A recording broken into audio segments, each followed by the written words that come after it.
Hey everybody, it's Janku here from Surviveware. What I have in my hands here is our brand new trauma kit, which we're going to sell soon in 20 or 30 days for 99 bucks. However, for the next few days until the end of the month, you can enter our sweepstakes and win this. 1 of 10 winners are going to get these. So it's a huge prize. It's got the MOLLE compatible straps and snaps at the back, removable so you can add it to a headrest. And what's on the inside is real quality supplies.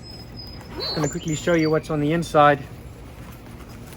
We've got the Recon medical tourniquet, we've got chest seals, we've got the mini responder from North American Rescue, glasses. Here we've got some compression bandages, splint, and it also has a few gloves and hygiene products in the front.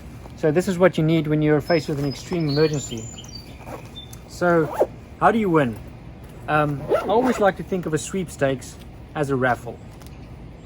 You only need one ticket in a raffle to win, but if the guy goes and he throws all of the raffle tickets in the hat, the person that has the most tickets in there is going to have the highest likelihood of winning.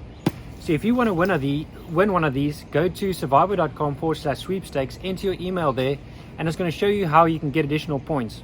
That could mean like liking us on social media, sharing with a friend, and all of these things take like seconds to a minute or two. And you can increase your chances by having more raffle tickets. And at the end of the month, on August 1st, we are going to announce the winners, and 10 people are going to have this shipped to them for free. So yeah, thanks for playing, thanks for watching the video, and good luck to everybody.